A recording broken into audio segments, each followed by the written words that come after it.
नमस्कार दोस्तों, मैं राहुल तोमर स्वागत करता हूं आपके अपने चैनल में। जैसे कि आपने वीडियो की थंबनेल तो देखी ली होगी कि इस वीडियो में हम डिस्कस करने वाले हैं कि बीपीओ में इनबाउंड और आउटबाउंड बीपीओ में आखिर मेन डिफरेंस होता क्या है। अगर आप भी किसी बीपीओ में काम करना चाहते हैं तो आपने ये ज़रूर सुना होगा इनबाउंड प्रोसेस है या आउटबाउंड प्रोसेस है। तो आखिर इनबाउंड और आउटबाउंड में फ़र्क क्या होता है, इस वीडियो को देखने के बाद आपको इसके रिलेटेड कभी भी डाउट नहीं होने वाला है और आपको इनबाउंड प्रोसेस में जाना चाहिए या आउटबाउंड प्रोसेस में जाना चाहिए, ये भी आपका डाउट क्लियर हो जाएगा। तो मेक श्योर करना कि अगर चैनल पर नए हो तो सबसे पहले तो चैनल को सब्सक्राइब कर लो, वीडियो को लाइक कर लो और वीडियो को शुरू से लेकर एंड तक जरूर देखिएगा। आइए सबसे पहले बात करते हैं हम बीपीओ की। बीपीओ आखिर होता क्या है? बीपीओ का मतलब होता है बिजनेस प्रोसेस आउटसोर्सिंग। जैसे आपने देखे होंगे दिल्ली एनसीआर में बहुत सारे बीपीओज हैं, कंसेंट्रिक्स, टेक महिंद्रा, आई एनर्जाइजर, विप्रो, बहुत सारे बीपीओज हैं। ठीक है, मतलब आप गिन भी नहीं पाएंगे इतने ज़्यादा बीपीओज हैं। ठीक है, तो ये क्या करते हैं? Business process outsourcing. मान लीजिए आप कोई कंपनी चला रहे हैं, आपने कोई बिजनेस खोला, मान लीजिए आपने कपड़ों का बिजनेस खोला एग्जाम्पल के लिए, और उसके रिलेटेड कंप्लेन आती है तो एक कस्टमर सपोर्ट डिपार्टमेंट आपको हायर करना पड़ेगा। उनकी हायरिंग, उनकी सैलरी, उनको बैठाने की जगह और हर चीज़ आपको मैनेज करनी पड़ेगी। लेकिन आप उस प्रोसेस को आउटसोर्स कर देते हैं, अपने उस बिजनेस के प्रोसेस को आउटसोर्स कर देते हैं, मतलब बीपीओज को देते हैं कि कंसेंट्रिक्स के पास गए, कहेंगे भाई मेरी एक कंपनी है, मुझे कस्टमर सपोर्ट चाहिए, आप कैंडिडेट्स हायर करो, उन्हें ट्रेनिंग दो कैसे काम करना है, उनकी सैलरी बनाओ, सब कुछ आप करो, उन्हें बैठाने की जगह आप देखो कहाँ बैठाना है, मुझे बस आप महीने में या साल में जो भी उनका एग्रीमेंट होता होगा या कॉन्ट्रैक्ट होता होगा उसके अकॉर्डिंगली आप मुझे एक अमाउंट बता दो।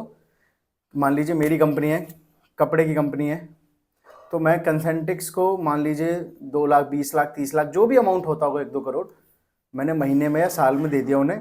अब वो कैंडिडेट को हायर करना, उसे ट्रेनिंग देना, उसे अपने बिल्डिंग में बैठाना, उससे काम कराना, सब कुछ कंसेंट्रिक्स की हेडेक है।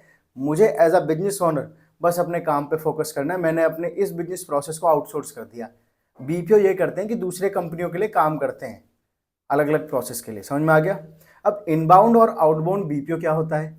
इनबाउंड का मतलब ये होता है कि इनबाउंड में जब आपको कॉल रिसीव होती है, मोस्टली ये होता है कस्टमर सपोर्ट डिपार्टमेंट में, इनबाउंड में, कि कस्टमर सपोर्ट डिपार्टमेंट है, आपके पास कंप्लेंट्स आ रही है, आपका एक प्रोडक्ट परचेज किया, टूटा निकल गया, ये कपड़े खरीदे छोटे निकल गए, या आपकी सर्विस ली थी वो, आपके पैकेज खरीदा था, आपकी सर्विस खरीदी, वो ढंग से काम नहीं कर रही है।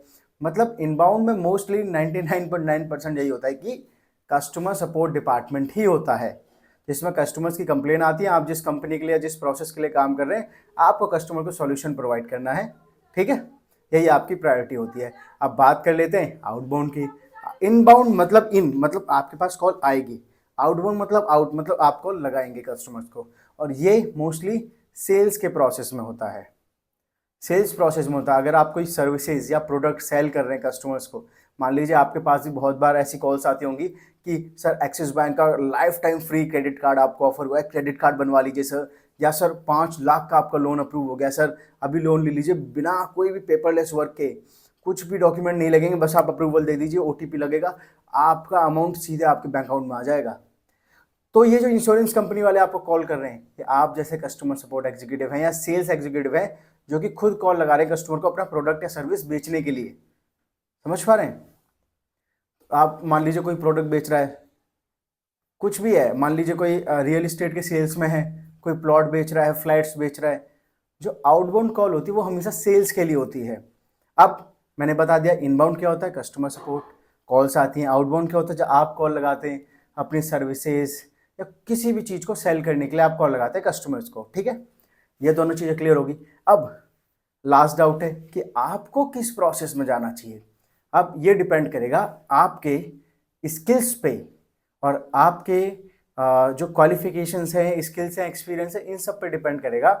क्योंकि देखिए, कस्टमर सपोर्ट डिपार्टमेंट जो इनबाउंड प्रोसेस होता है वो थोड़ा सा ईजी होता है, और आउटबाउंड प्रोसेस जो सेल्स प्रोसेस होता है वो थोड़ा सा कठिन होता है। सिंपल सी बात है, किसी कस्टमर की जेब से पैसा निकालना, पैसा निकालना मतलब चोरी करना नहीं, पैसा निकालने का मतलब अपना प्रोडक्ट किसी कस्टमर को बेचना बहुत टफ होता है। जैसे कि आपके पास भी कभी कंपनीज के कॉल आते हैं, क्रेडिट कार्ड ले लो या लोन के लिए आते हैं, मैं तो भाई डायरेक्टली उनकी कॉल काट देता हूँ, आप भी मोस्टली ऐसे ही करते होंगे। तो आप समझिए कितना कठिन होता है वो काम करना। लेकिन कस्टमर सपोर्ट में क्या होता है, आपको किसी चीज़ की हेडेक नहीं है, आपके पास कॉल आ रही है, आप उसे जवाब दे रहे हैं, जो ट्रेनिंग आपको दी गई है उसके अकॉर्डिंगली आप सॉल्यूशन प्रोवाइड कर रहे हैं, बस इतना ही आपको करना है। और कस्टमर सपोर्ट में भी टारगेट होते हैं, लेकिन टारगेट वो बहुत ज़्यादा मिनिमम, मतलब बहुत ज़्यादा नॉर्मल टारगेट्स होते हैं कि आपको क्वालिटी मेंटेन करके करना है, कस्टमर से अच्छे से बात करना है, क्वालिटी स्कोर आपका अच्छा रहना चाहिए, जल्दी से जल्दी कॉल ख़त्म करनी है। ये सारी चीज़ें मतलब नॉर्मल टारगेट होते हैं, कोई बहुत बड़ी चीज़ नहीं है। लेकिन अगर आप आउटबाउंड प्रोसेस में जाएंगे, सेल्स प्रोसेस में, वहाँ पे जो टारगेट होता है वो कभी कभार इतना ज़्यादा प्रेशर आ जाता है माइंड पे कि इंसान जॉब छोड़ देता है।